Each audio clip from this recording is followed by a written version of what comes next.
All right. Well, Sarah, it's great to meet you. Appreciate you making time to chat with us today. And really just want to learn a little bit more about you. Looks like you're about to hit the 1 year mark at UKG. So congratulations. And Thank tell us you. more about maybe even before the first year, like what drew you into the opportunity to be the chief marketing officer at UKG, and tell us Yeah, a little bit about what you've worked on in the first year. sure. Well, first of all, Brett, thank you so much for having me. It's a delight to be here with you today. So thank you. I cannot believe it has been almost 1 year. That every time I say that out loud or hear someone else say it, I go, I can't believe it. It's gone by really fast. And people always say time flies when you're having fun, and we've been having a lot of fun. So let me start with before coming to UKG, my career has always been in B2B SaaS. Different industries than that in which UKG sits in, but I've had a lot of proximity to industries that have front lines. So it's been really interesting to see the parallels. So for construction being one, manufacturing being another. So it's been very interesting to sort of bring that insight and intel into the UKG world. And to your question around what drew me to UKG, there's a number of things, but one is knowing the fact that UKG is still relatively new in terms of UKG forming based on the coming together of Ultimate Software and Kronos about 5 years ago.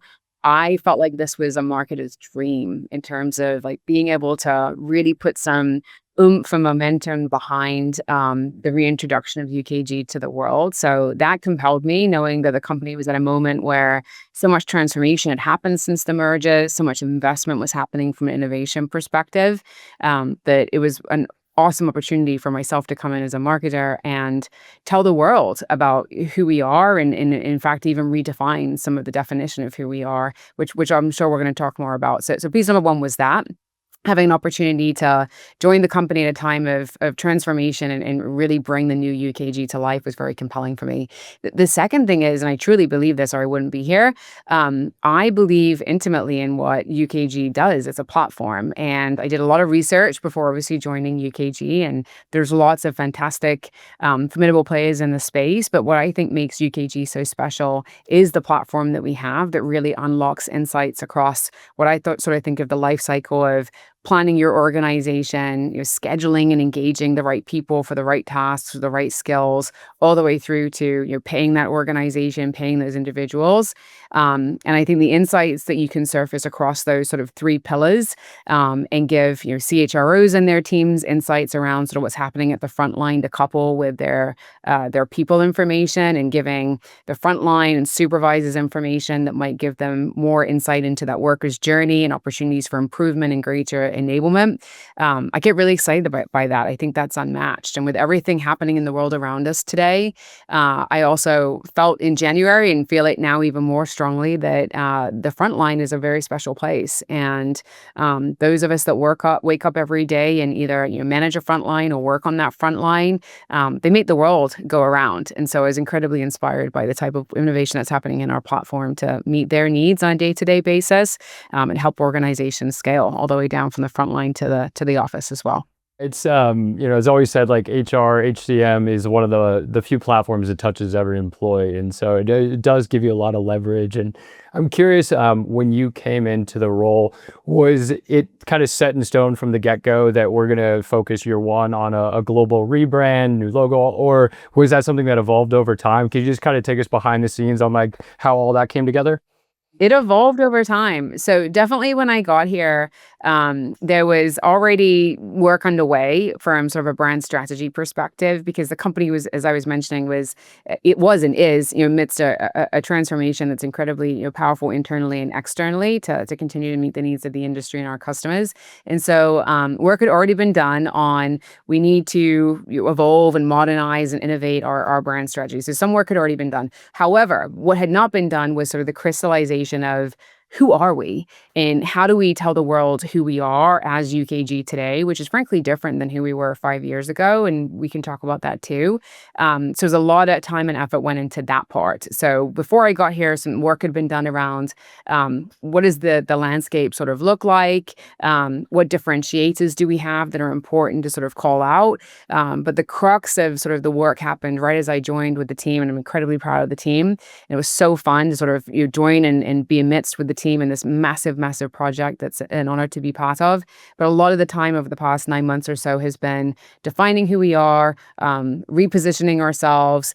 At the time, we weren't thinking about, when I got here, we weren't thinking about the visual ID. We were truly just thinking about, how do we evolve our brand strategy? And so very quickly it evolved into visual ID, look and feel, how we show up in terms of our tone, our visual representation, our imagery. So all of that happened in a relatively short period of time, along with kind of definition of the brand messaging, definition of the brand story, and definition of who it is that we are and what we bring to the market, which is now our UKG workforce operating platform. So as I say that, Brett, I'm quite astonished at the amount of work that's happened over the last 9 months. It's been really fun. Yeah, when I saw workforce operating platform as a term, I think it's, at least to my knowledge, the first I'd seen it. And it felt to me like a very direct departure from human capital management. Is that a fair way to interpret it? And if so, like, what was some of the intent behind that? Yeah, I think it's an evolution, meaning human capital management is still a huge component of what we do. And when you think about sort of our part of our platform that we offer in various solutions, it's still extremely HCM focused and always will be, right? That is super important to us as a company and super important to the organizations that we serve. Workforce operating platform was an intentional moment of distillation in context of acknowledging that even when you're in the HCM space and you're using human capital management software, there's other insights that can be incredibly valuable for you. And so when I think about this, because when I was learning and first entering into the business, I was thinking a lot about, okay, what are the various departments that use UKG today? And you could simplify it down to, well, there's the sort of people or HR functions, right, that traditionally use HRIS or HCM solutions. There's sort of the operations side of an organization, right, that tend to be more frontline focused, supervisor focused, managing your time and attendance and scheduling. And then you have your financial departments on the payroll side. And so sort of thinking about those three key tenants coming together, and then thinking about the ability to offer insights from each one of those three tenants, sort of out of the ordinary, meaning like payroll insights that can inform your operations team in a different way, meaning, how much overtime did one accrue in a certain department can have an impact on how you strategically plan that workforce. So workforce operating platform was an intentional definition to show, yes, the combination of being an HCM plus WFM plus payroll enables you to have greater insight into how you operate your organization at large. So I wouldn't say it's not a departure from the HCM space. It's more of a evolution and, in fact, an accelerator. That's what we believe we can bring to the HCM space by leveraging the insights across workforce management and the payroll side as well. Love it. Evolution. So we'll use that going forward. So when you've talked a lot about, I think, a couple terms with this rebrand. One is frontline. That's really important. Is Yep. like the frontline workers, and the other is like the AI story.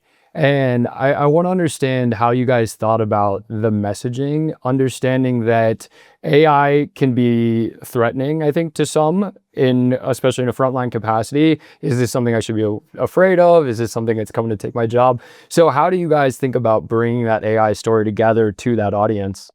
Yeah, I love this question, Brett, because I'm actually really passionate about it myself, because I spend great part of my job is I get to spend time with customers. And there is a lot of fear, uncertainty, and doubt in general, right? Not even just in the industries that we serve, but I think in the world at large, personally and professionally right now, around what role is AI going to play, and what role might it play that potentially might make one feel less relevant or displaced. And so when we were thinking about our AI strategy, there were a few key tenets to it. The first one was acknowledging that, and we've seen this through some research. In fact, there was a recent Gallup study done. I think I recall it correctly that it said 70%, I think they surveyed over 500 different companies, and 70% of the employees amongst that survey base signaled that They just wanted more transparency from their organization around AI. And so we took that as one of the key tenets as well when we were thinking about our AI strategy, which is it has to be people first. And so you'll actually see and hear threaded through our brand messaging, threaded through our brand campaign, threaded through our products and solution and platform messaging, this notion of people first AI, because we look at AI as an assistant, an accelerator, an agent, in its true form, like someone that is working beside you as an agent to, help you augment your abilities, take on tasks that perhaps are mundane that can be automated or done on your collective behalf with various inputs and insight. And so we really feel that our approach to AI has to start with people. It's not a replacement to the people. It is an augmentation to the people. And when you think about the front line, this is where I get really excited and passionate. They are a major part of our workforce. I think there's statistics out there that say the front line makes up anywhere between 70 and 80% of the global workforce. And so you can imagine the magnitude of that in terms of number of employees, number of workers. And then you think about the varying industries that they're in and the different connection points they have to their managers, their company leaders, their company strategy. You can often feel very far away from it. And I think when you feel far away from it and you don't have that transparency, and something like AI is sort of mentioned and deployed, it can feel scary because you don't have the knowledge or the insight around what actually does it mean. And so us taking a people first AI approach is really centered around it is an augmentation to help the person, particularly in the front line, to enable them to take on more strategic tasks, to help them be more productive, to help them maybe remove some of those mundane tasks, give them greater ability to do more in their day because they're able to offload things to an assistant or an agent. And we also believe it's really important that AI is a key tenet of our platform and a known key tenet of our platform, because we also believe in not just employee engagement, employee empowerment. And so making the employee or the worker or the colleague or the associate part of the deployment of the AI strategy. And I think when you feel part of something and your fingerprints are on it, you have more authorship over it and more pride too. So that's why people first, you'll hear that time and time again from us, is the wording that we use in front of AI when we're talking about how we deploy it in our product, how we think about it being consumed and adopted by our customers. And frankly, it's even how we think about our own internal AI strategy. It's UKG people first. It's us being part of understanding why we might want to deploy it and use it and making everybody part of that solution. I love it. And I want to hold on the AI topic, but kind of take it in a slightly different direction and talk about AI as it's affected the role of the marketer in 2025, 2026. So I know from our vantage point at OutSail, we grew a lot of our business through SEO and organic traffic. It was a huge driver for us of great growth with low customer acquisition costs. And as we were watching all of our dashboards at the start of this year, we were starting to notice that decline where people were hitting websites much less frequently, and at least in our case, and it matched exactly my own personal use case, which I was not landing on websites and scrolling all the way down to find the recipe ingredients, but I was getting it from ChatGPT instead. So as you kind of see this landscape shifting, I'm just curious how you see the role of the marketer changing and how AI has impacted the way that you guys are able to reach customers. Yeah, I love this question too. Talk about fear, uncertainty, and doubt, right? It's true for all of us, as I was saying, and as a marketer, felt it personally, and the team certainly felt it. We had the exact same scenario that you just described, which, by the way, was really scary for us because we also launched a new website at the time of the brand launch. And so we knew, even in doing that, because our metrics prior, as you were articulating too, also declined significantly year on year, along with all of our competitors, along with others in the space too. So we knew it was a result of sort of zero-click search, etc. But it felt incredibly near and dear to our hearts as we also launched the rebrand. But to your question specifically about kind of what have we learned and how does it change the marketers? It certainly it's made us be more strategic. It's made us also lean a lot more heavily on thought leadership content, external content, what is out there in the industry, what are analysts saying, what research is out there, what research can we commission, what research can consume and reference in our materials. Because as you probably know yourself, what we're finding is as the world moves towards more zero-click search, which I'm a huge fan of in my own life too, we know that the bots are incredibly smart, and part of I think being smart is also looking at when you can fact find and verify the facts. And so we also know that as we lean more on our content engine, leaning on content that includes validated content or third party accredited content really helps us to still continue to be served up in some of those searches. So it's forced us to be a lot more strategic about what are we writing about, what is the topic, is it a topic that is well known, are there accredited sources out there that we can reference, that we can partner with, that we can couple with, is there research that we should commission? And so I get excited about that for a couple of different reasons. One, I'm always naturally curious, and I think as a marketer that's a really good skill to have, and the team has all of that too. So it's made us be more curious about what different types of content can we pursue. It's also made us think more and more about digital as sort of an engine for fueling future growth, and really thinking more about the different ways to capture interest outside of pure search, like really thinking about non-branded content that's subject specific, content that reaches the different personas, but it's caused us to change and think differently there. I would say also, just as a marketing organization, even outside of search, AI has also changed the way we produce things. I mean, we can produce things so much faster than we used to. And I'll be the first to admit that at first it was sort of this little bit of concern around, but if we don't produce these assets in the same way, or we don't think about content creation the same way, we don't have your product marketers waking up every day producing content the same way that they did, what does that mean, right? And actually what we found is it generates more ideas and more time to be innovative, because if you can allow AI to give you a first draft of something based on a concept you already had, you just build on that. And like anything in life, the more you brainstorm and the more you collect different inputs, it generally tends to lead to a better outcome. So it's actually had some surprising impacts in that capacity for us too internally. Well, I'm glad that you've been on a similar emotional journey, and it's part of the reason I was excited to honestly have this conversation with you. Is there was definitely that panic moment, and then there was the quick realization that like, this is not going to turn around because I'm not going to change my behavior. This is a better experience. And then it was and now we're in this period of like excited about like what comes next, and like placing strategic bets about essentially how do you build trust and get in front of your audience in this new era where it used to be develop content, put it on a website, and that was a big, and now it's moving in a different direction. So I think one of the places that we're landing is like looking at what's happening in a lot of B2C, where it's been creators and influencers and social media, and saying, is that going to start to trickle its way over into B2B, into enterprise?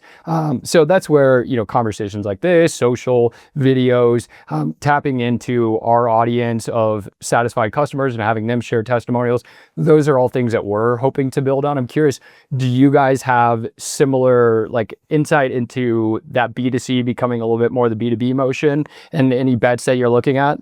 Yeah, same thing. It's really great and validating to hear you say it. Same thing. So when I think about the other things that we've done, right, to sort of augment what was predominantly coming through the search channels, it's funny because we've actually returned to some of the things that feel, dare I say, older school. Direct mail. It's actually really, really effective, and you can be so creative, right? You can think about ways to send, like, video mailers are super, super effective, or postcards that have like animations on them, or we've even found in the world that we're in, obviously there's critical moments that really matter throughout the year, particularly when you think about companies managing payroll. And so sending even celebration moments digitally or physically have a huge impact. So direct mail has been one. Out of home is also one that it sounds from prehistoric times to some degree, right? For those of us that are marketers, I think it's having a moment. It's incredibly effective, and so part of our rebrand also was big investments in out of home, digital display ads, airport takeovers, airport lounge takeovers, like places you can tell your story in 30 seconds or less, get some brand recognition. And we are seeing that fulfilled through direct traffic coming into the website. So investing a lot more in those things. You mentioned a few others that are also in our toolbox. A lot of social.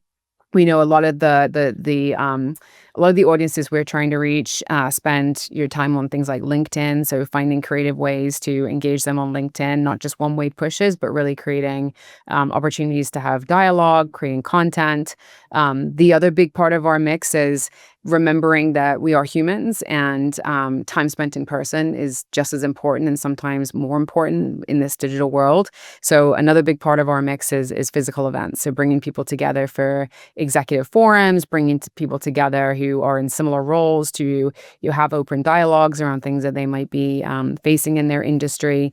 And then we recently just announced a partnership with Aston Martin and F1 as an opportunity to also unite some of our customers and prospects out in the industry to build relationships and dialogue, not just with UKG, but for them to build those relationships and dialogue with each other, because the power is in companies and representatives of those companies sharing challenges with each other, learning from each other, gaining insights.